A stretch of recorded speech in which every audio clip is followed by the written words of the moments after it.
आप लोग तैयारी कर रहे हो एग्ज़ाम की, तो फिर एग्ज़ाम की जो सीरियसली तैयारी करता है ना, देखो उसके ऊपर प्रेशर रहता ही रहता है, चाहे कोई कितना भी बोले कि मेरे तो सब आता है, ये होता है वो होता है, लेकिन जो सीरियसली एफर्ट दे रहा है एग्ज़ाम के लिए, जो एकदम बहुत ही डेडिकेटेड है, उसको एफर्ट फील होता ही है, थोड़ा ना कहीं वो फील करता है इस चीज़ को। तो ठीक है, देखो एकदम सही सही बातें बता रहा हूँ मैं, ऐसे कोई फेंका फेंकी नहीं कर रहे आज हम, है ना, क्योंकि आप लोग अब ऐसे टाइम पे हो जहाँ पे अपन ऐसे हवा हवा में बातें नहीं कर सकते ना, और यही टाइम है आपका पढ़ने का, यही 3-4 महीने आप अगर अच्छे से रेगुलर स्टडी कर जाओगे तो बहुत अच्छा सक्सेस आपको मिल जाएगा। ठीक है, तो इसलिए मुद्दे की बात करते हैं कि जैसे कि मैं आपको बता रहा था फॉर्मूले के लिए, है ना, जैसे कई लोग इस सब फॉर्मूला देख के ना उनको लगता है कि हम लिख लिख के इसको याद करना शुरू कर दें, है ना, तो वो स्ट्रेटेजी ठीक नहीं है ना। मैं आपको आज एक स्ट्रेटेजी बताता हूँ, इसको आप 10 दिन अप्लाई करके देखो इसमें आपके लिए इफेक्टिव है कि नहीं, लेकिन मुझे लगता है कि आपके लिए ज़रूर इफेक्टिव होगी ये स्ट्रेटेजी। जैसे कि सपोज करो हमारे पास बायोट सेवर्ट लॉ के फॉर्मूले की बात कर लेता हूँ ना, अभी जिससे हम स्टार्ट कर रहे हैं, mu naught upon 4 pi I into D L cross R upon R cube. अब बच्चे क्या करते हैं, इसको लिख लिख के ऐसे याद करना शुरू कर देते, ठीक है, यही फॉर्मूले को 10 बार लिखेंगे, 20 बार लिखेंगे, लिख लिख के उसको लर्न करना शुरू कर देंगे। बट आपको हमारी ब्रेन की साइकोलॉजी को समझना पड़ेगा। लिखा हुआ आप ऐसे याद तो कर लोगे, लेकिन फिर जब आप अप्लाई करने का टाइम आएगा तो आपको क्या फॉर्मूला तो याद आ जाएगा, कैसे अप्लाई करना है वो नहीं याद आएगा, कहीं ना कहीं आप फंसोगे। अगर आप इस तरह से रटते हो तो एक ही फॉर्मूले को बार बार अगर आप लिख के उसको लर्न करते हो तो आप इस तरह से कहीं फंस सकते हो। आपको क्या करना है कि जैसे आज एक हमने नया फॉर्मूला सीखा, dB is equal to mu naught upon 4 pi I into D L cross R upon R cube. इसके ऊपर आपको 3 से 4 क्वेश्चन प्रैक्टिस करना है। 3 से 4 क्वेश्चन उठाओ, आपके पास सबके पास बुक अवेलेबल है। 3 से 4 क्वेश्चन बायोट सेवर्ट लॉ के उठाओ और उसको सॉल्व करो, ठीक है। 3 से 4 क्वेश्चन जब आप सॉल्व करोगे तो आप 4 बार उस फॉर्मूले को लिखोगे, और खाली फॉर्मूले को नहीं लिखोगे, आप उस क्वेश्चन की कंडीशन को समझते हुए फॉर्मूले को अप्लाई करोगे। जब आप इस तरह से प्रैक्टिस करोगे तो आपके दिमाग में उसकी एक छाप होती है, वो पड़ जाती है ना। जैसे कि हम कोई चीज़ को बार बार देखते हैं तो हम उसको लर्न नहीं करते हैं, हम जबरदस्ती उसको लर्न नहीं करते हैं, लेकिन उसको देखते ही देखते हमारे उसकी छाप पड़ जाती है। बात समझ रहे हो? किसी भी चीज़ को हम जब रेगुलर स्टडी करते हैं, जैसे ये एग्जांपल मैंने इस फॉर्मूले का ले लिया, तो अब मुझे ये फॉर्मूला मान लो लर्न नहीं हो रहा है, तो मैंने क्या किया, इसके 3 से 4 क्वेश्चंस उठाए और इसके 3 से 4 क्वेश्चन सॉल्व किए। अब मैं जब 4 क्वेश्चन सॉल्व करूंगा तो 4 बार इस फॉर्मूले को लगाऊंगा और 4 बार उसकी कंडीशंस अलग अलग होगी, मैं कंडीशन प्रॉपरली स्टडी करूंगा, फिर उसको अप्लाई करूंगा, तो मेरे ब्रेन पे क्या होगा, उसकी एक इमेज बन जाएगी, है ना, वो इमेज एक आपके अंदर डेवलप हो जाएगी। उसके बाद आप क्या करोगे, इसी फॉर्मूले के क्वेश्चन को 1 हफ्ते बाद, हाँ आई कैन से 1 वीक, है ना, 1 वीक के बाद, जैसे आपने आज 5-6 क्वेश्चन लगा लिए या 10 क्वेश्चन जो भी आपको लगाने थे आपने उसको सॉल्व कर लिया, 1 हफ्ते के बाद फिर से आप 3-4 क्वेश्चन बायोट सेवर्ट लॉ पे लगाओ, तो 4 बार आपका वो फॉर्मूला फिर से आप लिखोगे, फिर से आप उस क्वेश्चन को समझोगे, फिर से वो एनालाइज करोगे। फिर 15 दिन के बाद आप फिर से 3 से 4 क्वेश्चन बायोट सेवर्ट लॉ पे करोगे, ठीक है। तो वापस से आप 4 बार उसी इक्वेशन को फिर से लगाओगे विद डिफरेंट क्वेश्चंस। 15 दिन के बाद 15 डेज, और 30 डेज के बाद ये आपका चौथा रिवीजन होगा, और इस चौथे रिवीजन के बाद मैं गारंटी देता हूँ कि इसके बाद आप कभी इस फॉर्मूले को भूल नहीं पाओगे। 3 से 4 क्वेश्चन आप फिर से लगाओ, ठीक है। तो फॉर्मूले को याद करने से अच्छा, फॉर्मूले को याद ऐसे नहीं करना है कि हम फॉर्मूला लिख रहे हैं उसको बार बार लिखते जा रहे हैं, ऐसे कोई जैसे कि बार बार रिपीटेशन, सेम चीज को आप रिपीटेडली लिखते जा रहे हो, इसका कोई मतलब नहीं। Best technique to learn any formula और टू मेमोराइज, जो बच्चे कह रहे हैं हमें लर्न नहीं होता, तो ये टेक्निक आप लोगों के लिए, उस फॉर्मूले के 4 क्वेश्चन करो पहले दिन। जैसे आज हमने इस कंसेप्ट को पढ़ा तो आज ही 4 क्वेश्चन इसके कर लो। एक हफ्ते बाद फिर से 4 क्वेश्चन बायोट सेवर्ट लॉ पे करो। 15 दिन बाद फिर से 2-3 क्वेश्चन उठा लो, फिर करो। 30 दिन बाद फिर से 3-4 क्वेश्चन उठा लो, फिर से करो। 1 महीने के अंदर आपका ये फॉर्मूला इतना पक्का हो जाएगा, आपको सारी कंडीशन सब कुछ याद रहे। उसके बाद आप चाहो तो जैसा आपका मन करे, 1 महीने बाद मन करता है सॉल्व करने का, 1 महीने बाद करो, 2 महीने बाद मन करता है 2 महीने बाद करो, है ना। फिर आपका टाइम इंटरवल इंक्रीज होते जाएगा। मतलब ये आपको एक बार आपको इस तरह से इतना एफर्ट डालना पड़ेगा, है ना। ये 4 रिवीजन का जो एफर्ट होता है ना, ये आपको हर टॉपिक में हर फॉर्मूले वाइज डालना पड़ेगा, है ना। और वो सिंपल है, ज़्यादा कुछ नहीं। अब जैसे 4 क्वेश्चन आपको बायोट सेवर्ट लॉ के करने हैं, तो इस दिन 3-4 क्वेश्चन दूसरे टॉपिक के भी कर लो। ऐसा तो नहीं है कि आप पूरे दिन में सिर्फ 3 ही क्वेश्चन करोगे। ऐसे आप डिवाइड कर लो कितने आपके टोटल फॉर्मूले, हर टॉपिक पे 3-3, 4-4 क्वेश्चन सॉल्व करने, ठीक है। इस तरह से आप जब रिवाइज करोगे तो डेफिनेटली आपको चीज़ें याद रहने लगेगी। आपको अलग से कोई एफर्ट नहीं करना पड़ेगा लर्न करने के लिए। मेरी बात को समझ रहे हो कि नहीं समझ रहे? All of you are getting this? Yes बेटा, समझ आ रहा है सबको? चलो बहुत बढ़िया।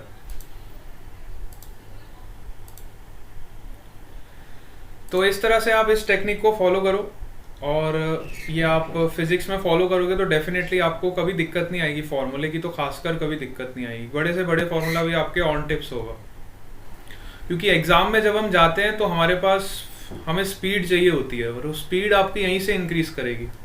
जैसे जैसे आप क्वेश्चन सॉल्व करते जाओगे स्पीड आपकी ऑटोमेटिकली इंक्रीज होती जाएगी। चलो, तो मॉर्निंग क्लास में हम कहाँ तक पहुँच गए थे?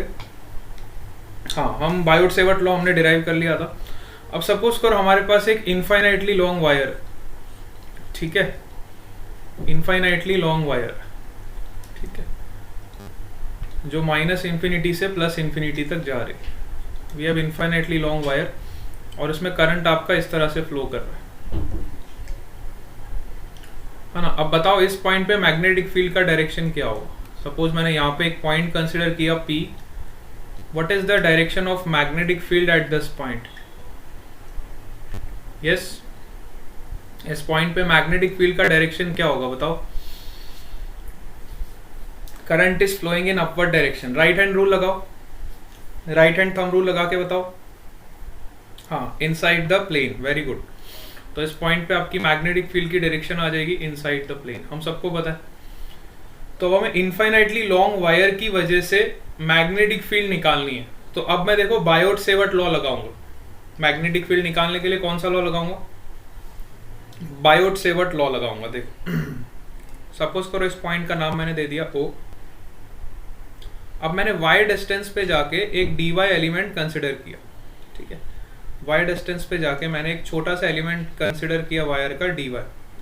सपोज करो सेंटर से O पॉइंट से P पॉइंट का डिस्टेंस आपको दिया हुआ है r।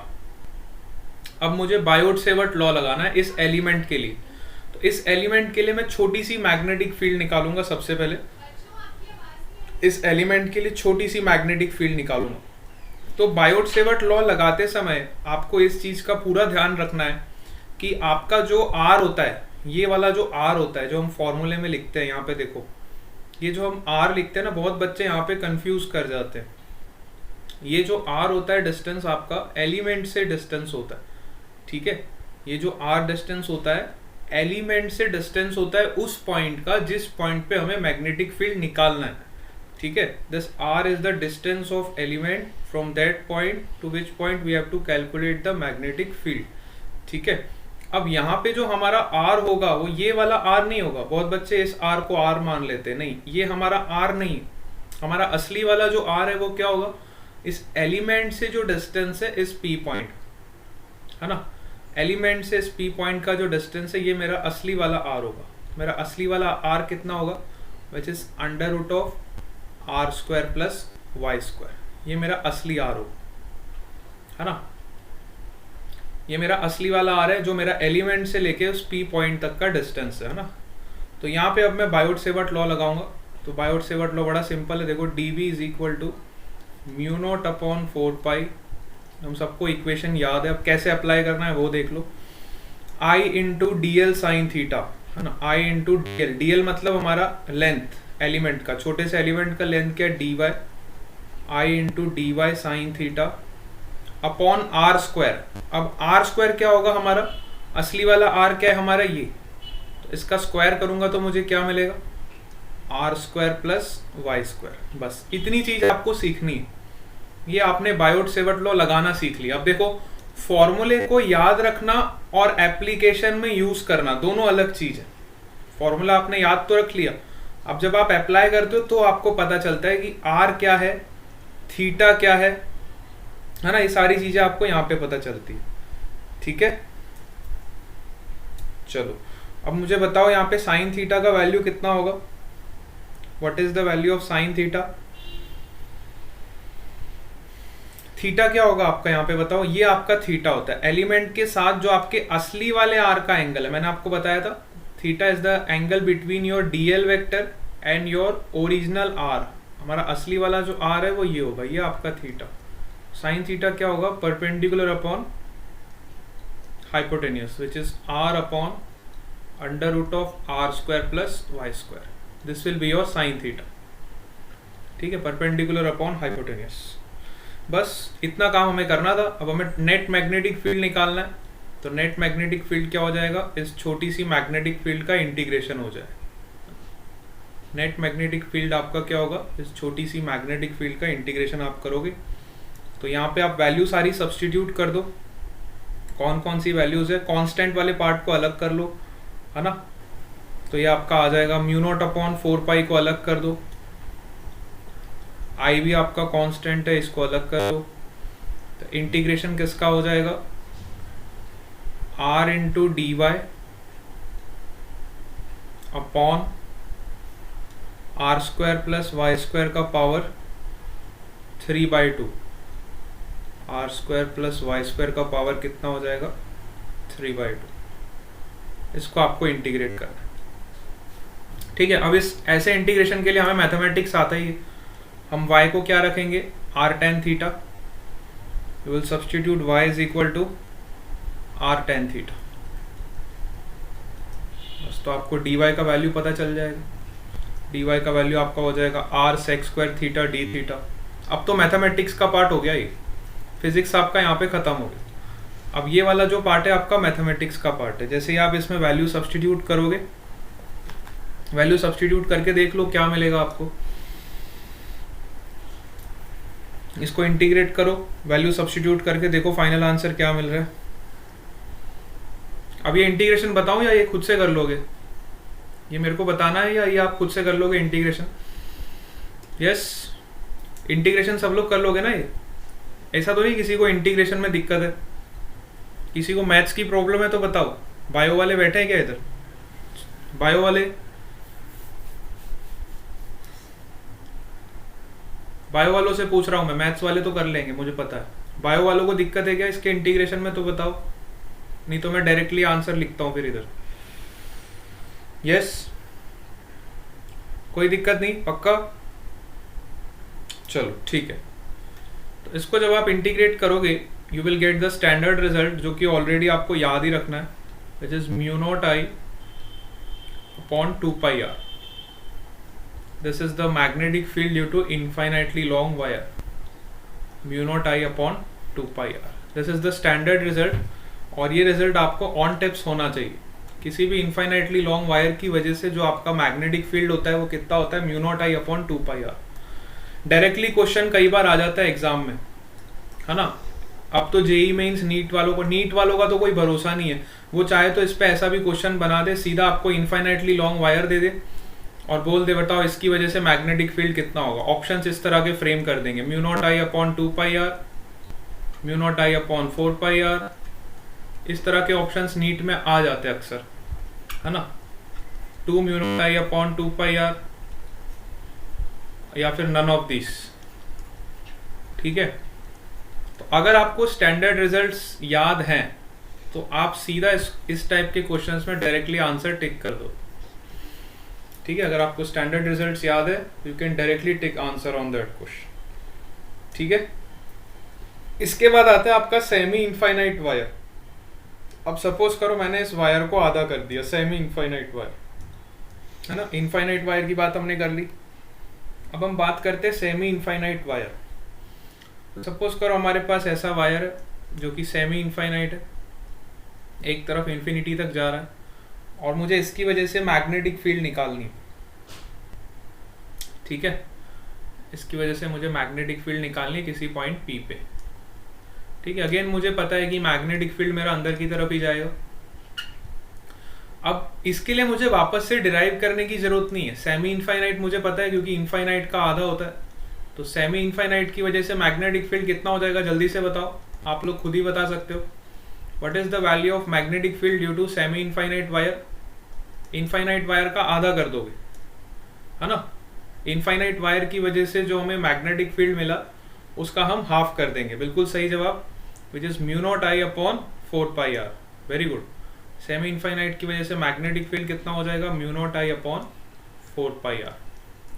ठीक है, ये हम सबको समझ आता है। ठीक है, ये सब बायोट-सेवर्ट लॉ के एप्लीकेशंस है। These all are applications of Biot Savart law. अब आ जाओ फाइनाइट वायर पे। वैसे ही आपका फाइनाइट वायर होता है, फाइनाइट वायर की वजह से भी आप मैग्नेटिक फील्ड निकाल सकते हो। सपोज हमारे पास इस तरह का वायर है, अब ये ना तो सेमी इनफाइनाइट है ना फाइनाइट इनफाइनाइट है, ये आपका फाइनाइट वायर है। ठीक है, और हमें इसकी वजह से किसी पॉइंट पी पे मैग्नेटिक फील्ड निकालना है, कितना हो। तो अब इसके भी कुछ स्टैंडर्ड रिजल्ट्स हैं ना, ये भी आप चाहो तो बायोट-सेवर्ट लॉ से निकाल सकते हो। पहले आप एक एलिमेंट ले लो, उसको इंटीग्रेट करो और फिर निकालो। लेकिन इसके रिजल्ट इतने इंपॉर्टेंट है कि वो आपको डायरेक्टली याद रखना ही है, और रखोगे तो बहुत अच्छा रहेगा आप लोगों के लिए। तो इसका रिजल्ट कोई ज़्यादा लंबा चौड़ा तो है नहीं, मैंने आपको पहले ही बताया था। सपोज करो इस पॉइंट पी पे हमें मैग्नेटिक फील्ड निकालनी है, तो due to finite wire magnetic field will be your mu naught I upon 4πr sine theta 1 plus sine theta 2। अब यहाँ पे एंगल्स आपको पता होना बहुत ज़रूरी है। एंगल्स हम कहाँ से लेते हैं उसको आपको पता होना बहुत ज़रूरी। ठीक है, थीटा 1 और थीटा 2 हम कहाँ से लेते हैं ये आपको पता चलना बहुत ज़रूरी है।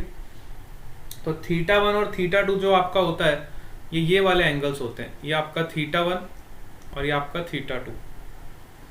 ठीक है, सेंटर से जो एंगल्स बनते हैं ये आपके थीटा 1 और थीटा 2 होते हैं। कई बार एग्जाम में जो क्वेश्चन दिया होता है वहाँ पे अल्फा और बीटा हमें दिया होता है। अल्फा मतलब ये एंगल, यहाँ से एंगल हमें दिया होता है ना, वायर्स का अल्फा और बीटा एंगल दिया होता है। तो हम सबको पता है कि अल्फा को मैं क्या लिख सकता हूँ, 90 माइनस थीटा 2। ठीक है, और बीटा को मैं क्या लिख सकता हूँ, विच इज 90 माइनस थीटा 1।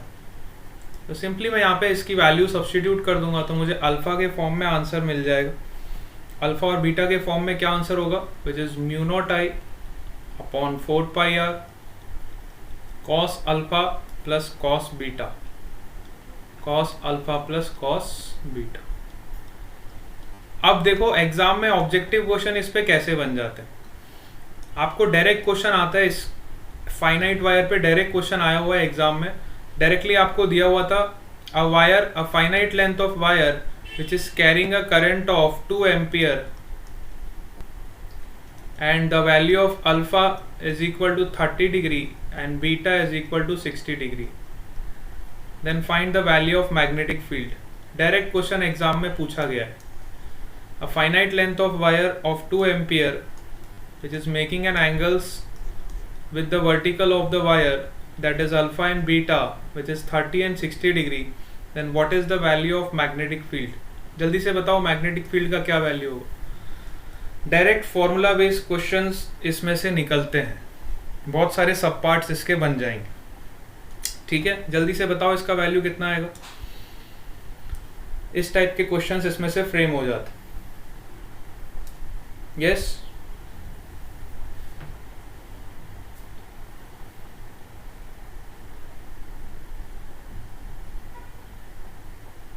सब लोग निकाल के बताओ फटाफट क्या आंसर आएगा।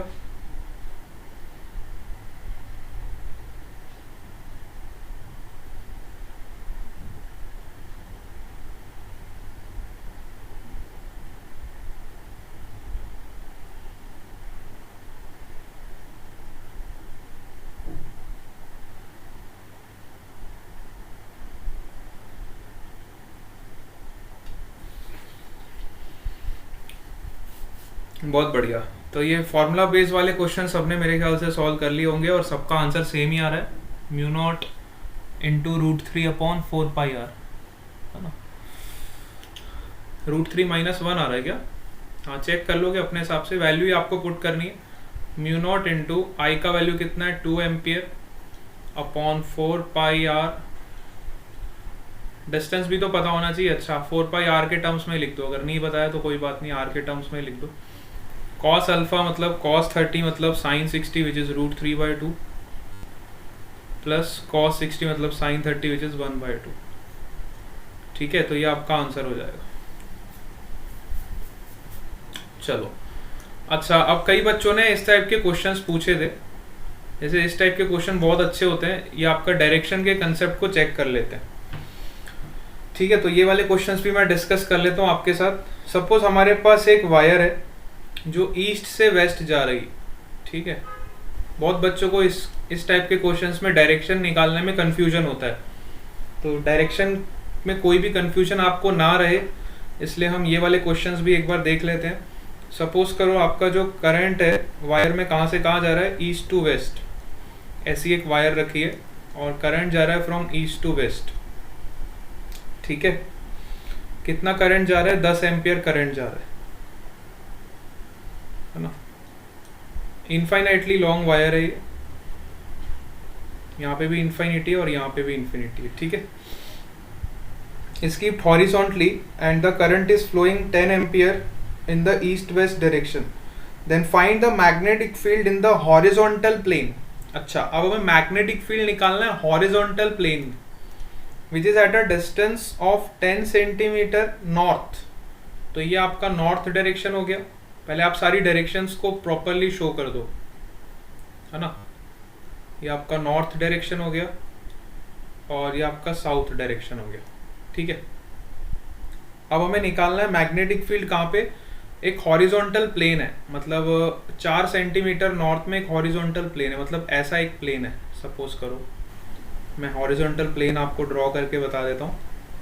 सपोज करो इस तरह का एक हॉरिजॉन्टल प्लेन है और ये 4 सेंटीमीटर की दूरी पे है फ्रॉम दिस ओरिजिन, है ना। इसका जो डिस्टेंस दिया गया है it is at a distance of 4 centimetre north. यहाँ पे एक हॉरिजॉन्टल प्लेन है, ठीक है। अब आपको फाइंड करना है कि इस हॉरिजॉन्टल प्लेन में मैग्नेटिक फील्ड का वैल्यू कितना होगा और उसका डायरेक्शन क्या होगा, दोनों चीजें फाइंड कर। सबसे पहले मुझे बताओ डायरेक्शन क्या होगा। पहले तो मैं डायरेक्शन का कंसेप्ट आपका देखना चाहता हूँ कि अगर आपको डायरेक्शन निकालना आया कि नहीं आया। First let me know what is the value, what is the direction, है ना। हाँ, डायरेक्शन सबका इनसाइड आ रहा है। चलो देखते हैं डायरेक्शन कैसे आएगा। तो डायरेक्शन देखो, राइट हैंड रूल लगाओ, अपने थंब को 10 एम्पियर की तरफ ले जाओ फ्रॉम ईस्ट टू वेस्ट, है ना। तो आपकी फिंगर्स देखो कहाँ जा रही है, प्लेन के अंदर जाएगी, है ना। प्लेन के अंदर से होती हुई आपकी फिंगर्स कर्ल होगी, प्लेन के अंदर से होती हुई आपकी फिंगर्स क्या होगी, कर्ल होगी। तो आपका डायरेक्शन क्या आ जाएगा।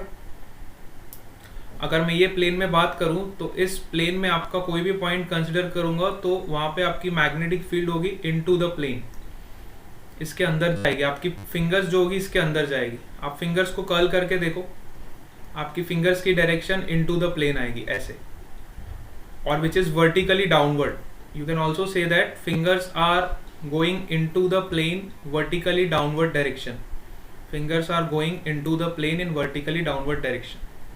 इतना हम सबको समझ आया? यस, बहुत बढ़िया। चलो, इसमें डायरेक्शन में किसी को कोई दिक्कत नहीं ना। हाँ, तो अब आप मैग्नेटिक फील्ड का मुझे वैल्यू निकाल के बताओ कितना आ रहा है। What is the value of magnetic field. Infinitely long wire है, इसकी वजह से मैग्नेटिक फील्ड कितना होगा, जल्दी से बताओ।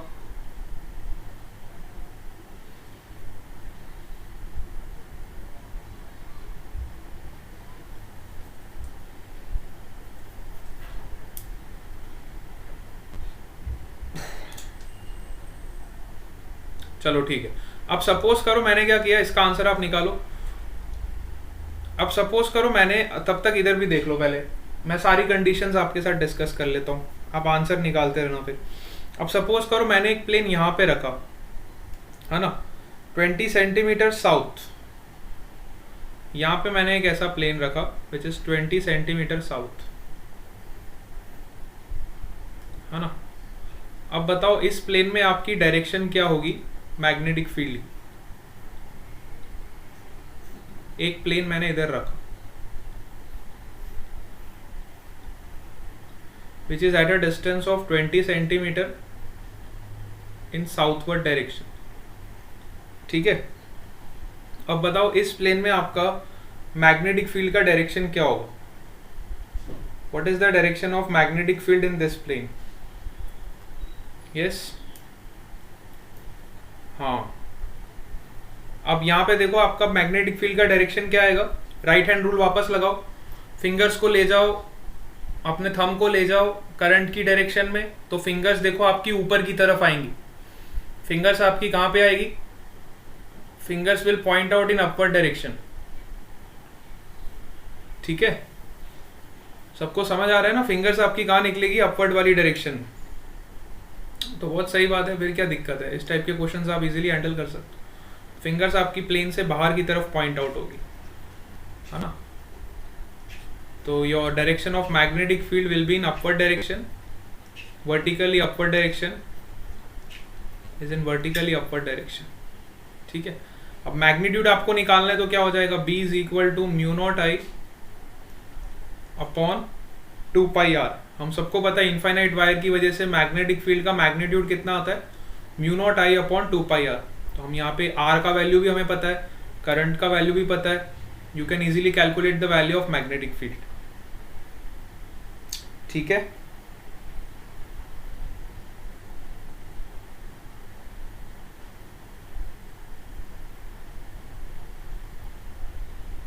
अब सपोज करो मैंने हॉरिजॉन्टल प्लेन की जगह अपना प्लेन वर्टिकल कर दिया।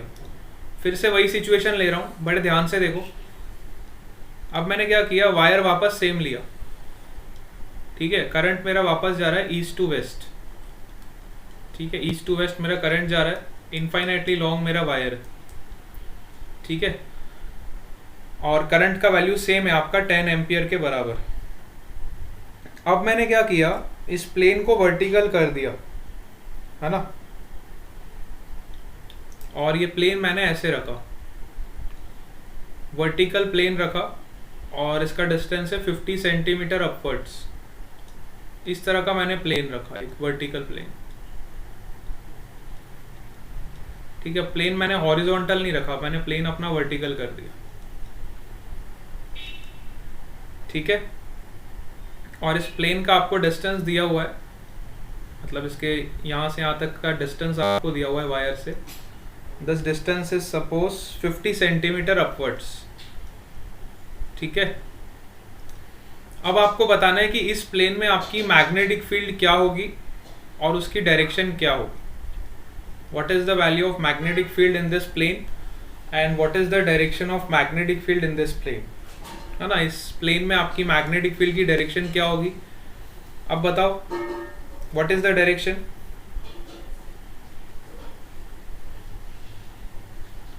यस, पल्लव का आंसर आया, ऊपर वाले का 5 म्यू नॉट अपॉन 4 पाई। अच्छा ठीक है, ऊपर वाले का आंसर बता रहे हो, ठीक है। अब जो मैंने क्वेश्चन पूछा है इसका डायरेक्शन बताओ क्या होगा।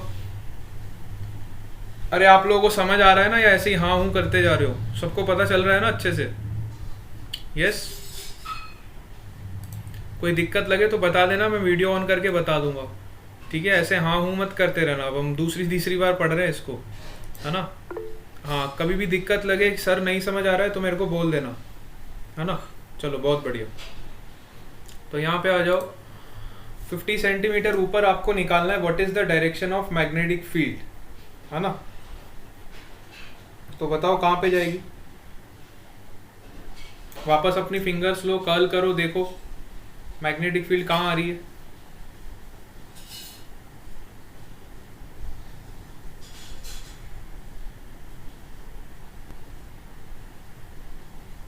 यस, कितनों ने आंसर दिया देखे। इनसाइड आ रही है, लक्ष्य का आंसर इनसाइड आ रहा है। म्यू नॉट अपॉन 10 पाई।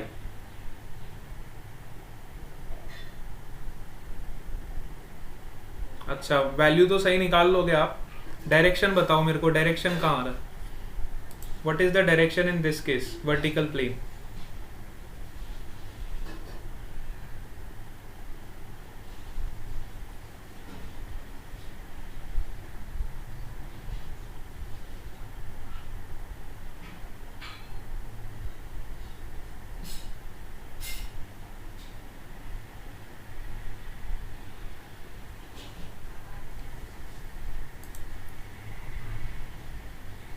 डायरेक्शन का आंसर किसी का नहीं आया अभी तक। डायरेक्शन क्यों नहीं बता रहे आप लोग?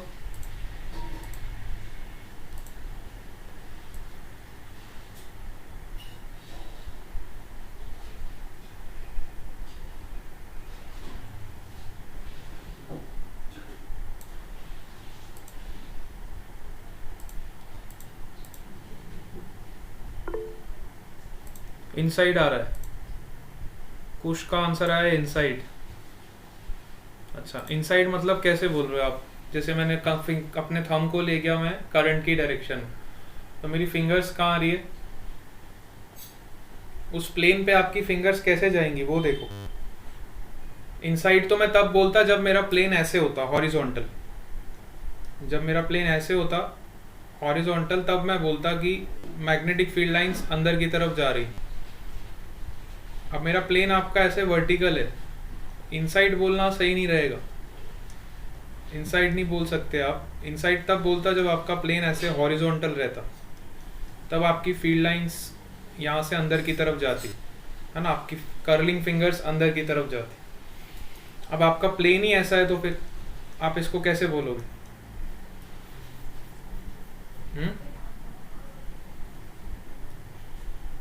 तो यहाँ से जो मैग्नेटिक फील्ड लाइंस आपकी जाएगी वर्टिकल प्लेन में, तो वो ऐसे जाएगी ना इस प्लेन के इस डायरेक्शन में पैरेलली, है ना। इनसाइड नहीं बोलोगे, इसे पैरेलली बोलोगे। मैग्नेटिक फील्ड लाइंस आपकी इस तरह से पैरेलली जाएगी प्लेन के, in parallel direction, in vertically downward direction. Parallelly जाएगी, प्लेन के पैरेलल हो जाएगी, प्लेन के अंदर नहीं जाएगी, प्लेन के पैरेलल हो जाएगी। ठीक है, हाँ। तो प्लेन को ध्यान से देखना है आपका हॉरिजॉन्टल है कि वर्टिकल है ना। उसी के हिसाब से आप डायरेक्शन डिसाइड कर लोगे किस तरह से आपको आंसर देना। चलो ठीक है, ये क्वेश्चन मेरे ख्याल से आपको समझ आ गया होगा। अब सपोज करो हमको ऐसा सर्कुलर लूप दिया, सपोज करो हमें ऐसा सर्कुलर लूप दिया और बोला गया कि फाइंड करो magnetic field due to this circular loop. What is the value of magnetic field due to this circular loop, है ना। सर्कुलर लूप की वजह से आपको मैग्नेटिक फील्ड निकालना है सेंटर पॉइंट। तो सेंटर पे मैंने एक पॉइंट कंसिडर कर लिया P, ठीक है। तो वापस आपको बायोट सेवर्ट लॉ ही लगाना है। सबसे पहले एक छोटा सा एलिमेंट ले लो, इस छोटे से एलिमेंट को नाम दे दो dl, और इसकी वजह से पहले आप मैग्नेटिक फील्ड निकालो सेंटर पॉइंट पे कितनी होगी। तो इस छोटे से मैग्नेटिक फील्ड की वजह से, एलिमेंट की वजह से आपकी मैग्नेटिक फील्ड कितनी हो जाएगी? dB is equal to mu naught upon 4 pi IDL sine theta, IDL sine theta upon R square. यही मेरा फॉर्मूला होता है, ठीक है।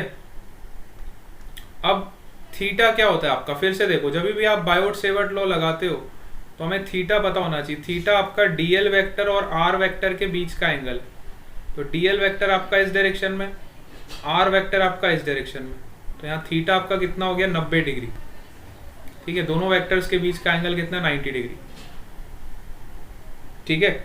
और ये जो R है आपका, that is a distance of element from the centre point. जिस पॉइंट पे हमें मैग्नेटिक फील्ड निकालनी है उस पॉइंट का डिस्टेंस आपका क्या है? सपोज करो रेडियस, रेडियस आपको गिवन है R, तो आपका R क्या हो जाएगा? रेडियस के बराबर, ठीक है।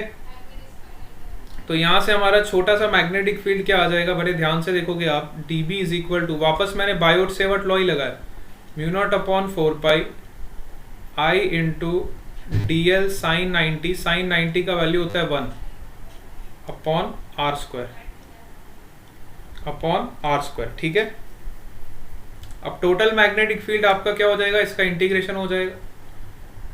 तो यहाँ पे देखो म्यू नॉट कॉन्स्टेंट है, 4 पाई कॉन्स्टेंट है, आर स्क्वायर कॉन्स्टेंट है, करंट भी कॉन्स्टेंट है ना, सारी चीजें इसमें कॉन्स्टेंट, करंट भी इसमें कॉन्स्टेंट फ्लो कर रहा है आई, करंट कॉन्स्टेंट है, रेडियस कॉन्स्टेंट है ना, म्यू नॉट अपॉन 4 पाई पूरा टर्म कॉन्स्टेंट। तो you will integrate this DL term, तो डीएल का आपका इंटीग्रेशन कितना हो जाएगा, 0 से लेके 2 पाई आर सरकमफेरेंस तक आप इसको इंटीग्रेट करोगे, रेस्ट चीजें आप कांस्टेंट है उसको एज इट इज लिख दोगे, mu naught I upon 4 pi R square. तो जैसे ही आप इसको इंटीग्रेट करोगे आपको आंसर मिल जाएगा mu naught I upon 2r। This is the magnetic field due to circular coil at the centre point, magnetic field due to circular coil at the centre point. ठीक है, सबको समझ आया? हाँ, तो इस तरह से हम बायोट सेवर्ट लॉ को अप्लाई करेंगे। कभी भी आप बायोट सेवर्ट लॉ को अप्लाई करते हो तो आपको 2-3 चीजों का ध्यान रखना है। एक तो आपका डिस्टेंस कहाँ से लेना है और थीटा एंगल कहाँ से मेजर करना है। ठीक है, 2 पैरामीटर्स का आप बहुत ध्यान रखोगे जब भी आप बायोट सेवर्ट लॉ को अप्लाई करोगे। ठीक है, अच्छा सपोज करो मैंने इसके n टर्न्स बना दिया ना, जब मैं कॉइलिंग करता हूँ तो मैं कॉइलिंग इस तरह से ही करता हूँ। ये तो 1 टर्न के लिए ना, 1 टर्न के लिए मैंने सेंटर पे मैग्नेटिक फील्ड कितना निकाला, mu not an I upon 2r, mu not an I upon 2r। Suppose करो मेरे पास ऐसे n नंबर ऑफ टर्न्स है ना, इसके ऊपर मैंने बहुत सारे ओवरलैप कर देता हूँ। अब आप फ्रंट व्यू देखोगे तो आपको ऐसे ही दिखाई देगा, इसी के ऊपर ओवरलैप हो जाएंगे बहुत सारे टर्न्स। ठीक है, इसी के ऊपर बहुत सारे टर्न्स आपके ऐसे ओवरलैप, चलो मैं आपको अच्छे से दिखाई देता हूँ। इस तरह से आपके टर्न्स ओवरलैप्ड है ना, एक के ऊपर एक के ऊपर एक, ऐसे सपोज करो आपके पास n नंबर ऑफ टर्न्स, तो उसकी वजह से मैग्नेटिक फील्ड आपकी क्या हो जाएगी, इसको आप n से मल्टीप्लाई कर दो। ठीक है, n से आप मल्टीप्लाई कर दो, mu naught I upon 2r हमने आंसर निकाला था ना। For n number of terms it will be mu naught I upon r into n। ठीक है, तो बस n नंबर ऑफ टर्न्स के लिए मैग्नेटिक फील्ड का वैल्यू पता चल गया। अब सपोज करो हमारे पास इस तरह से कॉइल रखी गई है, अभी तो मैंने आपको इस तरह की कॉइल दी। सपोज करो मेरी कॉइल का ओरिएंटेशन ऐसा है, इस तरह से मैंने कोई कॉइल रखी और मुझे इसके एक्सिस पे मैग्नेटिक फील्ड निकालना है कितना होगा। ठीक है, सपोज करो मुझे इसके एक्सिस पे मैग्नेटिक फील्ड निकालना है कितना होगा। ठीक है, समझ आया सबको? तो सपोज करो कॉइल का रेडियस आपका r है अगेन। अब कॉइल का ओरिएंटेशन मैंने चेंज कर दिया, पहले आपकी कॉइल ऐसे रखी थी, अब आपकी कॉइल ऐसे। मतलब आप यहां से देखोगे ना तो आपको सर्कल दिखाई देगा। अगर आप इस साइड से इसको देखोगे, इस साइड से आप अपनी आंखें लगा के इसको देखोगे तो आपको सर्कल दिखाई देगा। ठीक है, और आपको पूछा गया कि what is the magnetic field eight N axial point P। Suppose करो एक्सिस पे मैंने एक पॉइंट लिया P, जिसका डिस्टेंस मुझे पता है x। इस पॉइंट पे मुझे मैग्नेटिक फील्ड निकालना है कितना होगा, सेंटर से इसका डिस्टेंस दिया हुआ है x, this is the centre of the coil. ठीक है, तो अब हम सबको पता है जब भी हम बायोट सेवर्ट लॉ लगाते हैं तो सपोज करो मैंने एक छोटा सा एलिमेंट लिया यहाँ पे dl। ठीक है, तो dl का जो डिस्टेंस होता है वो हमारा असली वाला r होता है। ठीक है, और मुझे इस पॉइंट पे मैग्नेटिक फील्ड निकालनी है और मैंने यहाँ पे एक एलिमेंट कंसिडर किया dl, तो असली वाला आपका r क्या होगा, असली वाला r आपका ये होगा, which is under root of r square plus x square. हमेशा याद रखो जब भी बायोट सेवर्ट लॉ लगाना होता है तो डिस्टेंस हम हमेशा एलिमेंट से कंसिडर करते हैं उस पॉइंट का जिस पॉइंट पे हमें मैग्नेटिक फील्ड निकालनी होती। ठीक है, तो dl वेक्टर आपका ऐसा है, r वेक्टर आपका ऐसा है, तो dl वेक्टर आपका इधर को जा रहा है ना, dl वेक्टर आपका इधर को जा रहा है, r वेक्टर आपका इधर को जा रहा है। अब आप यहाँ पे वापस राइट हैंड रूल लगा के देखो तो आपकी मैग्नेटिक फील्ड की डायरेक्शन इधर को आएगी। राइट हैंड रूल लगाओगे तो आपकी मैग्नेटिक फील्ड की डायरेक्शन किधर को आएगी, इधर को आएगी। This will be the direction of your magnetic field. देखो डीएल वेक्टर इधर है आपका और आर वेक्टर आपका इधर है। अगेन दोनों के बीच का एंगल आपका 90 डिग्री बन रहा है। यहाँ पे ध्यान से देखो, आपको फील आ जाएगा ये जो एंगल बन रहा है 90 डिग्री बन रहा है।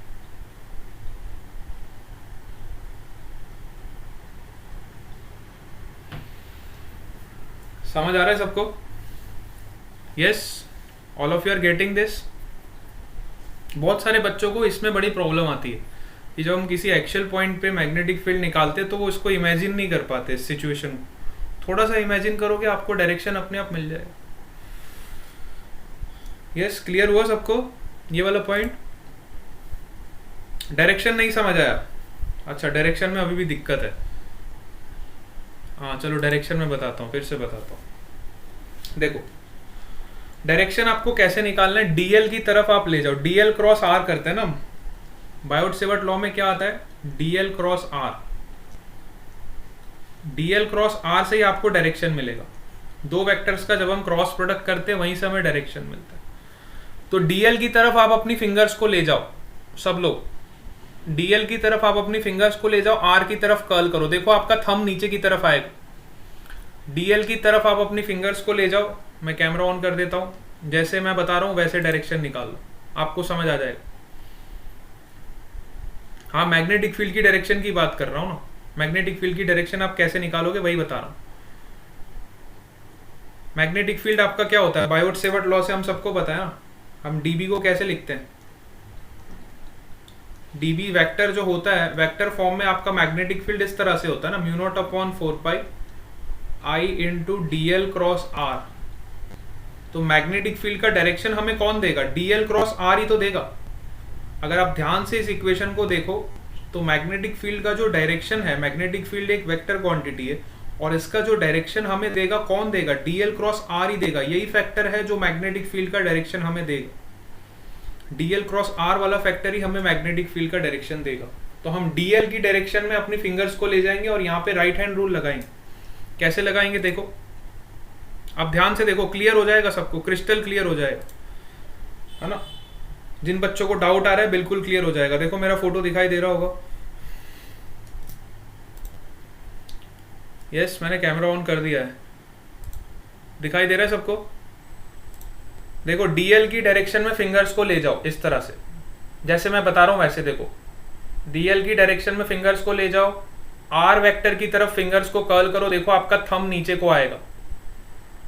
डीएल की वेक्टर की डायरेक्शन में अपनी फिंगर्स को ले जाओ, आर वेक्टर की तरफ अपनी फिंगर्स को कर्ल करो। देखो आपका थंब पॉइंट करेगा डाउनवर्ड डायरेक्शन में, डाउनवर्ड डायरेक्शन में आपका थंब पॉइंट करेगा।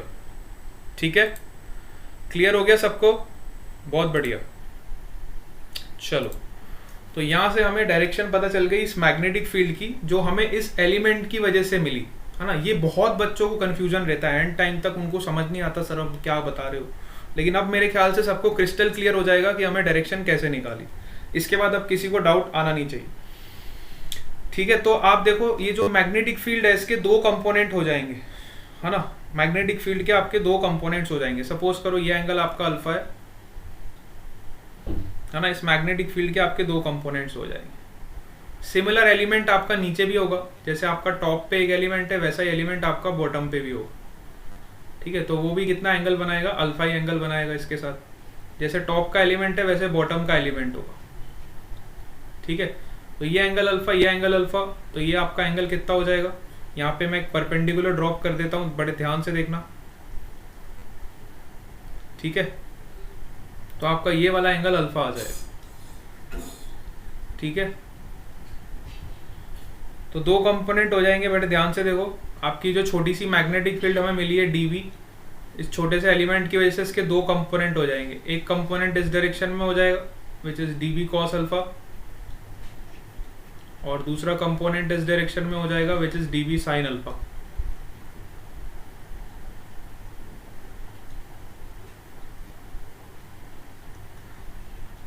सिमिलरली आपका सिमेट्रिक एलिमेंट है, तो ऊपर वाले कंपोनेंट, ऊपर वाले एलिमेंट की वजह से आपकी मैग्नेटिक फील्ड ऐसे आएगी, और नीचे वाले एलिमेंट की वजह से आपकी मैग्नेटिक फील्ड वापस आप निकालोगे तो देखो आपके ये वाले कंपोनेंट्स कैंसिल हो जाएंगे, कॉस थीटा वाले कंपोनेंट, है ना, और साइन थीटा वाले कंपोनेंट्स आपके ऐड हो जाएंगे, है ना। कॉस थीटा वाले कंपोनेंट्स आपके कैंसिल हो जाएंगे और साइन थीटा वाले कंपोनेंट्स आपके ऐड हो जाएंगे, है ना। इस तरह से आप हर एलिमेंट की वजह से जब निकालोगे, क्योंकि ये सिमेट्रिक एलिमेंट है, तो कॉस थीटा वाले कंपोनेंट्स आपके कैंसिल होते जाएंगे और साइन थीटा वाले कंपोनेंट्स आपके ऐड होते जाएंगे, ठीक है।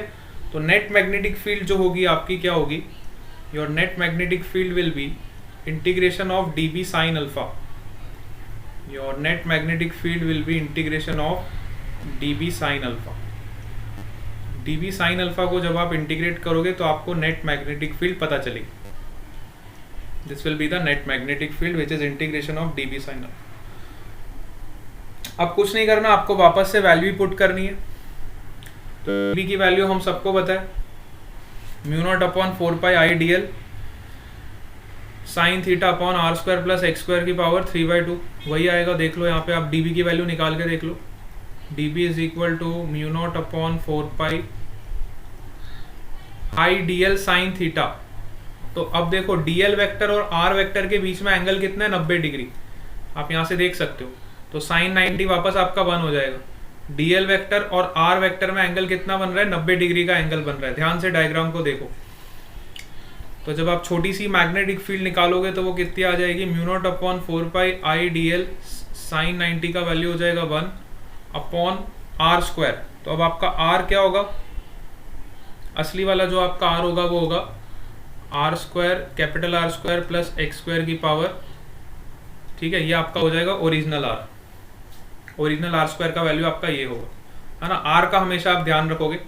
तो बस आपको यहाँ पे वैल्यू पुट कर देना है, mu naught I D L upon 4 pi R square plus X square. अब साइन अल्फा का वैल्यू आप फिर से पुट करोगे ज्योमेट्री से देख के, which is R upon under root of R square plus X square, ठीक है। अब यहाँ पे देखो कांस्टेंट वाला पार्ट क्या है आपका, ये भी कांस्टेंट है, आर भी कांस्टेंट है, एक्स भी कांस्टेंट है, पाई भी कांस्टेंट है, म्यू नॉट भी कांस्टेंट है, आई भी कांस्टेंट है, सब कुछ ही कांस्टेंट है। तो वेरिएबल क्या हो, यहाँ पे आपका वेरिएबल हुआ सिर्फ डीएल। तो आप डीएल को खाली इंटीग्रेट करोगे, बाकी सबको बाहर निकाल दो। तो ये आपका हो जाएगा mu naught I R upon 4 pi R square plus X square का पावर 3/2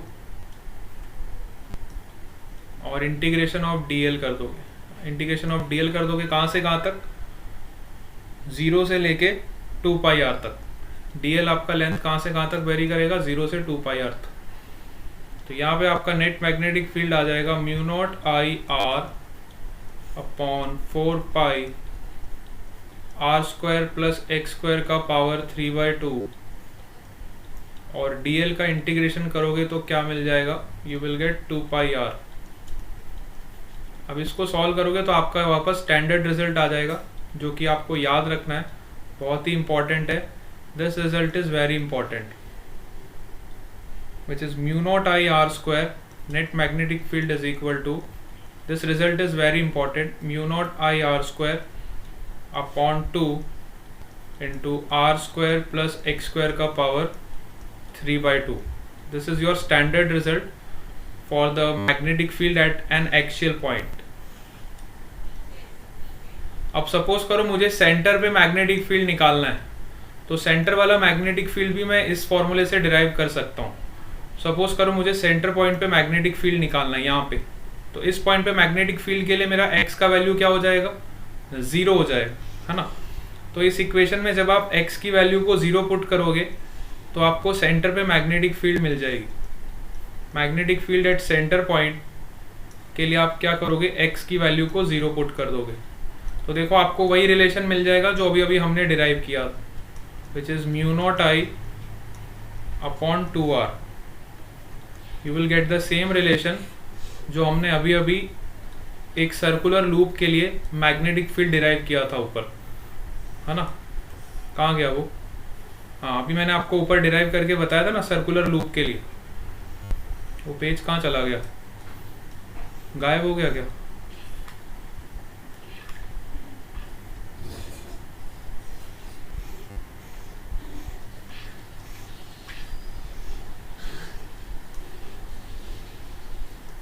ठीक है, सर्कुलर लूप के लिए अभी अभी हमने डिराइव किया था, हाँ ये रहा देखो, ये हमने सर्कुलर लूप के लिए डिराइव किया था mu naught I upon 2r।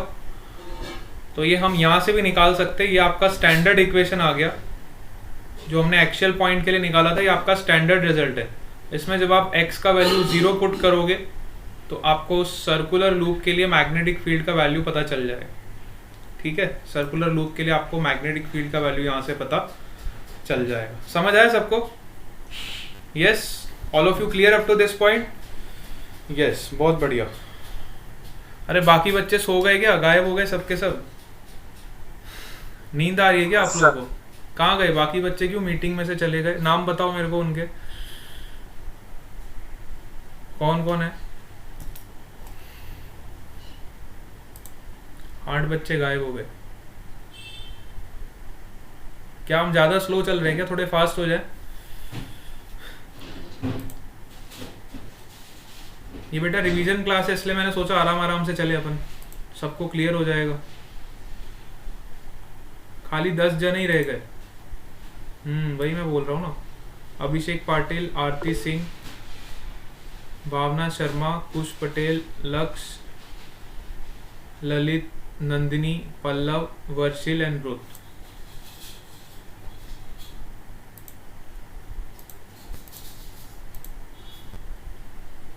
Speed is okay ना? ऐसा तो नहीं स्पीड हम बढ़ा दे? हाँ स्पीड ओके है तो ठीक है। चलो, सबको अच्छे से आना चाहिए क्योंकि ये रिवीजन क्लास है ना। रिवीजन में अब ये फाइनल हो गया आपका, इसके बाद फिर से रिपीट नहीं करेंगे अपन, है ना।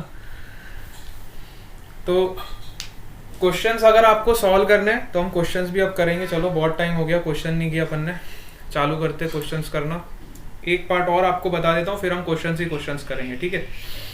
अब सपोज करो हमारे पास ऐसा एक सर्कुलर आर्क है, इसकी वजह से मुझे मैग्नेटिक फील्ड निकालनी है सेंटर पॉइंट, ठीक है। Suppose we have to calculate the magnetic field due to this circular arc at the centre point. तो सर्कुलर आर्क की वजह से मैग्नेटिक फील्ड आपका कितना हो जाएगा, क्या कोई बता सकता है? Any one of you? What is the magnetic field at this point P due to this circular arc? Circular arc की वजह से अगर मुझे मैग्नेटिक फील्ड निकालना है तो कितना हो, कौन बताएगा? एंगल मैं आपको दे देता हूं। सपोज करो इस सर्कुलर आर्क का जो एंगल है, जो ये सेंटर पे सबटेंड कर रहा है, let's say this angle is 5. Angle is given to you. Let's say this angle is 5. Then what is the magnetic field at the point P? And also find the direction. है ना, दोनों चीजें find करना, magnetic field भी find करना है and direction भी find करना है।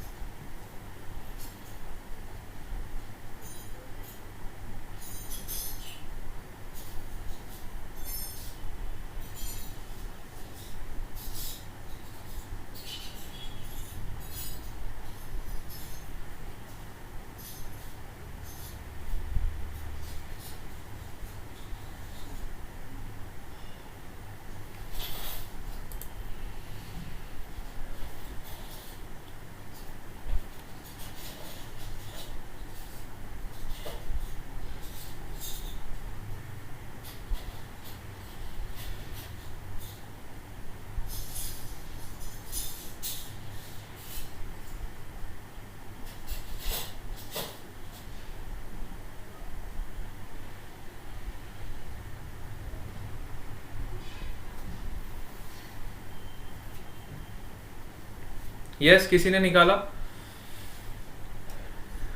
कुश पटेल, वृत, लक्ष्य, आरती सिंह, भावना शर्मा,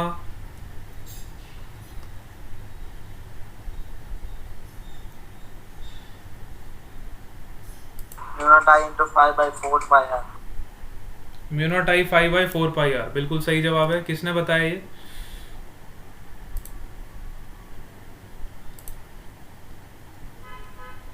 वृत ने बताया, लक्ष्य ने बताया, कुश ने बताया। अच्छा, सबने बता दिया, बहुत सही जवाब।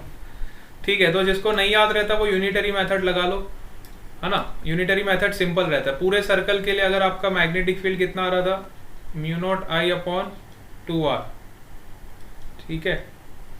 पूरे सर्कल के लिए आपका मैग्नेटिक फील्ड कितना आ रहा था, mu naught I upon 2r।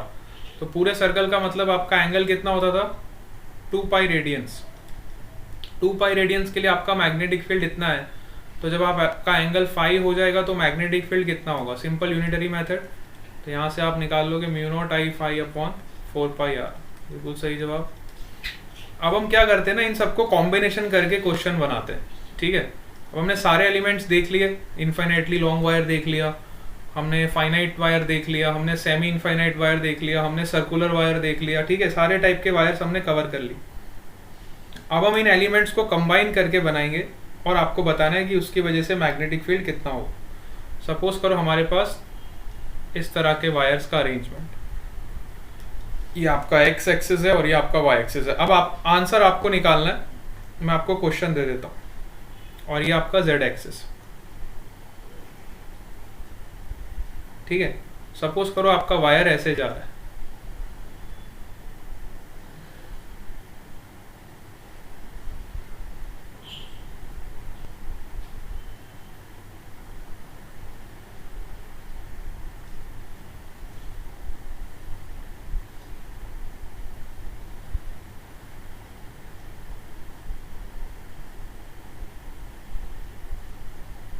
Current ऐसे जा रहा है,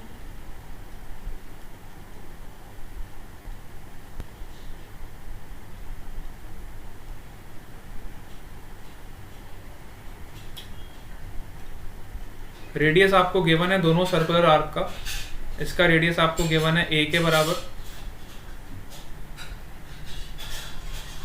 इसका रेडियस आपको गिवन है b के बराबर। आपको फाइंड करना है what is the net magnetic field at this origin and what is the direction, what is the value of net magnetic field at origin, ठीक है। इस तरह की आपको वायर दी हुई, ये इन्फिनिटी तक जा रही और यहाँ से भी आपकी वायर इन्फिनिटी तक।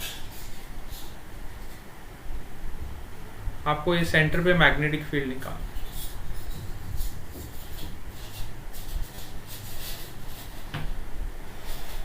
चलो सब लोग फाइंड करेंगे। अब आपका काम शुरू होता है यहाँ से, all of you will find the answer.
Sir done. Yes हो गया। लक्ष्य हैज डन। लक्ष्य बेटा क्या आंसर है बताओ। Done sir. कुछ का भी आंसर आ गया। हाँ क्या आंसर आ रहा है बताओ जरा।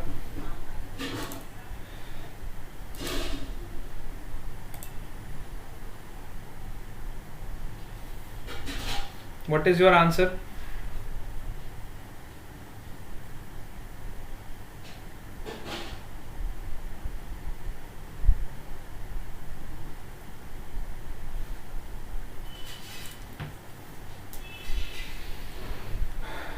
कर तो सबने लिया, अपना आंसर चेक करो क्या आपका आंसर ये आ रहा है, वेरीफाई करो। चलो इधर देखो जिन्होंने नहीं किया, यहाँ पे देखेंगे। देखो पहला आपका सेगमेंट ये है, तो ये वाले सेगमेंट की वजह से कोई मैग्नेटिक फील्ड नहीं होगा, क्योंकि ये वाला जो सेगमेंट है आपका ओरिजिन से कोइंसाइड कर रहा है। ओरिजिन से कोइंसाइड कर रहा है तो इस सेगमेंट की वजह से कोई भी मैग्नेटिक फील्ड आपका नहीं होगा। दूसरा सेगमेंट जो है वो आपका ये वाला सेगमेंट है, ठीक है। इसको हम नाम दे देते हैं। Let's say this is your A B segment, this is your B C segment, this is your C D segment and this is your D E segment, ठीक है। तो अब हमें मैग्नेटिक फील्ड कौन कौन से सेगमेंट की वजह से मिलेगा वो देख। तो बी सी सेगमेंट की वजह से भी कोई मैग्नेटिक फील्ड नहीं होगा। क्यों? क्योंकि ये भी आपका ओरिजिन से कोइंसाइड कर रहा है। जो सेगमेंट आपका ओरिजिन से कोइंसाइड करेगा उसकी वजह से कोई भी मैग्नेटिक फील्ड हमें नहीं मिलेगा। क्यों? क्योंकि उससे हमें कोई परपेंडिकुलर डिस्टेंस ही नहीं मिलेगा। हमें मैग्नेटिक फील्ड तब मिलता था जब उस सेगमेंट से हमें कुछ डिस्टेंस पता होता था, परपेंडिकुलर या कोई भी डिस्टेंस। अब यहाँ पे हमें आर्क डिस्टेंस इसका कोइंसाइड कर रहा है ना ओरिजिन के साथ, ठीक है। तो इसकी वजह से कोई भी मैग्नेटिक फील्ड नहीं होगा। तो मैग्नेटिक फील्ड कौन से सेगमेंट की वजह से जनरेट होगा? तो पहला तो आपका ए बी सेगमेंट है, इसकी वजह से होगा। सी डी सेगमेंट की वजह से होगा and next is your D E segment. तो नेट मैग्नेटिक फील्ड जो होगा which is due to A B segment plus magnetic field due to B C segment, sorry C D segment plus magnetic field due to D E segment. इन तीन segments की वजह से आपका magnetic field होगा, ठीक है। तो पहले ए बी सेगमेंट की वजह से निकालो क्या होगा, क्योंकि ये वेक्टर क्वांटिटी है तो आपको इसका वेक्टर एडिशन करना पड़ेगा। तीनों मैग्नेटिक फील्ड्स का आप वेक्टर एडिशन करोगे डायरेक्शन के साथ, है ना। तो अब पहले की वजह से डायरेक्शन देखो कहाँ आएगी, इनटू द प्लेन, है ना। ये वाले सेगमेंट की वजह से, ए बी सेगमेंट की वजह से आपका मैग्नेटिक फील्ड आ जाएगा म्यू नॉट आई अपॉन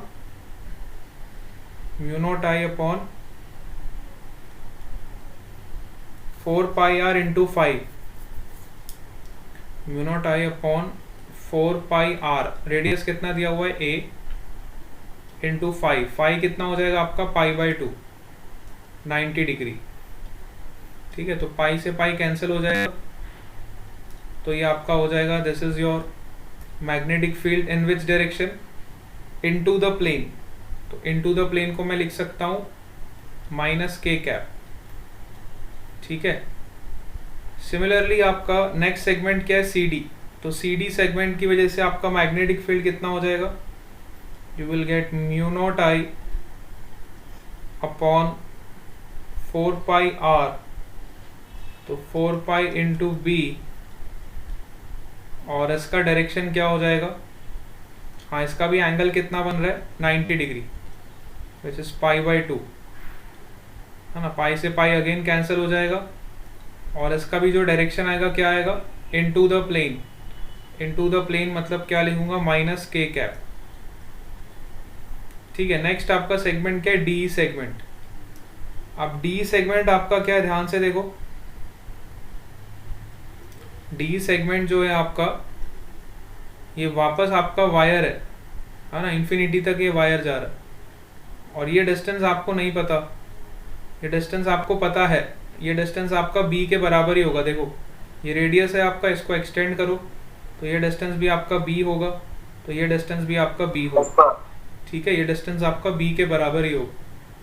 तो इस वायर की वजह से आपका मैग्नेटिक फील्ड कितना हो जाएगा, इस वायर की वजह से आपका मैग्नेटिक फील्ड कितना हो जाएगा बताओ।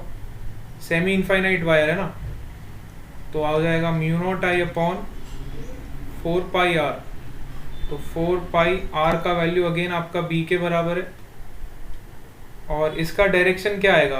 अब देखो करंट आपका इधर जा रहा है, ये जो सेमी इनफाइनाइट वायर है इसमें आपका करंट इधर को जा रहा है, नीचे को, तो मैग्नेटिक फील्ड कहाँ आ जाएगी? मैग्नेटिक फील्ड आपकी आ जाएगी, बताओ मैग्नेटिक फील्ड का डायरेक्शन क्या होगा? राइट हैंड रूल लगाओगे, करंट ऐसे जा रहा है तो मैग्नेटिक फील्ड आ जाएगी माइनस जे कैप, है ना, मतलब वाई एक्सिस में आपकी मैग्नेटिक फील्ड आएगी डाउनवर्ड डायरेक्शन। तो आपका डायरेक्शन क्या हो जाएगा? डायरेक्शन का बिल्कुल ध्यान रखते हुए चलना है यहाँ पे आप, तो डायरेक्शन आपका हो जाएगा माइनस जे कैप। तो ये आपका फाइनल आंसर हो जाएगा, ठीक है, तीनों का वेक्टर सम, ये जो भी इसका आंसर आएगा this will be your final answer. ये काफ़ी अच्छा क्वेश्चन है, सब्जेक्टिव क्वेश्चन है जिसमें आपका मैग्नीट्यूड, डायरेक्शन सब कुछ चेक हो गया। तो इस तरह के कंबाइंड एलिमेंट्स पे क्वेश्चन फ्रेम होते हैं, ठीक है। सिंपल सिंपल एलिमेंट्स को जब हम कंबाइन कर देते तो वो काफ़ी अच्छा क्वेश्चन बन जाता है। देखो एक ये वाला क्वेश्चन आया हुआ है एग्जाम में, ये वाला आप लोग ट्राई कर सकते हो। सपोज करो आपको ऐसा एक आर्क दिया हुआ है,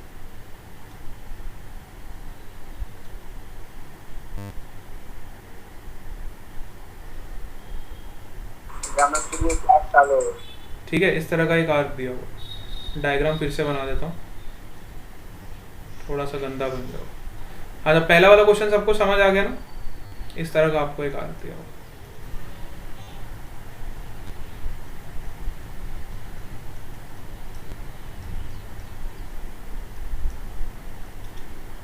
ठीक है, ये इसका सेंटर है, इस तरह का आपको आर्क दिया हुआ है।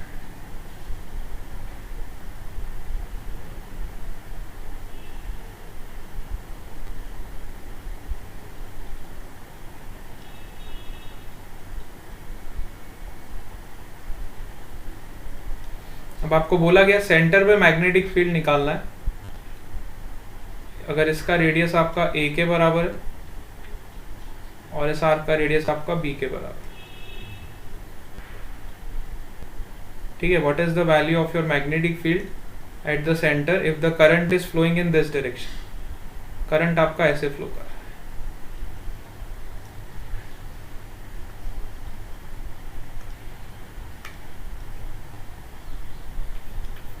पेन को क्या हो गया?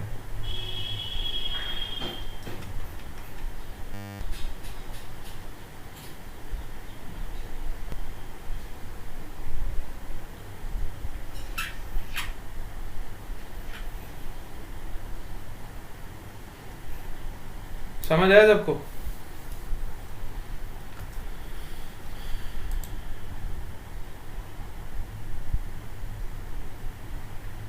अच्छा, माइनस जे कैसे आया नहीं समझ आया? माइनस जे में अभी भी डाउट आया, देखो इधर, जिनको माइनस जे नहीं समझ आया इधर देखो। अरे यार, अब ये इतनी सिंपल सिंपल डाउट नहीं पूछा करो। देखो यहाँ पे अपने थंब को ले जाओ, इस डायरेक्शन में अपना थंब रखो, तो आपकी फिंगर्स देखो कहाँ कर्ल करेगी, फिंगर्स नीचे की तरफ कर्ल करेगी ना। थंब को इधर रखो, ये आपका थंब हो गया, और फिंगर्स को कर्ल करो, तो फिंगर्स आपकी गोल घूम के कहाँ जाएगी? नीचे जाएगी। नीचे क्या है मतलब? माइनस जे कैप ही तो है, नीचे जाएगी ना वाई एक्सिस में डाउनवर्ड डायरेक्शन, मतलब क्या हो जाएगा? माइनस जे कैप ही होगा ना इस वायर की वजह से। समझ आया? पल्लव जगानी, माइनस जे कैप का डाउट क्लियर हो गया? पल्लव, यस पल्लव,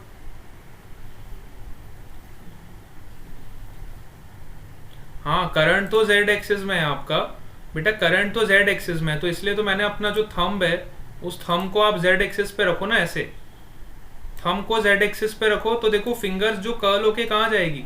फिंगर्स तो y डायरेक्शन में ही जाएगी ना, यहाँ पे नीचे को इमेजिन करो, देखो फिंगर्स आपकी इधर जाएगी नीचे की तरफ y एक्सिस में, कर्ल करके देखो फिंगर्स आपकी नीचे आएगी, तो माइनस जे कैप ही आएगा ना। समझ आया? यस चलो बहुत बढ़िया, कुश पटेल ने आंसर निकाल दिया, म्यू नॉट अपॉन 4 पाई ए प्लस म्यू नॉट अपॉन 4 पाई बी। अच्छा, दोनों फील्ड आपकी ऐड हो जाएगी, म्यू नॉट अपॉन 4 पाई ए प्लस म्यू नॉट अपॉन 4 पाई बी। नहीं ऐड होगी कि सब ऐड तो होगी, वो तो सही बात है। मैग्नीट्यूड में शायद आपने गड़बड़ करी कुछ पटेल। हाँ सर, एंगल मल्टीप्लाई नहीं। एंगल नहीं मल्टीप्लाई किया, यस एंगल आपको ध्यान रखना है बेटा, एंगल तो मेन है यहाँ पे। ये क्वेश्चन उन्होंने एंगल के लिए तो पूछा है कि आप एंगल प्रॉपर देख पा रहे हो कि नहीं देख पा रहे हो। एंगल का प्रॉपर जजमेंट होना चाहिए। देखो ये वाली आर्क आपका कितना एंगल बना रही है 90 डिग्री, मतलब ये एंगल बना रही है π/2। ये वाली आर्क आपका कितना एंगल बना रही है, ये एंगल आपकी बना रही है 2π माइनस π/2, मतलब हो गया 3π/2। रेडियंस में एंगल लेना है आप, 3π/2 ये एंगल बना रही है।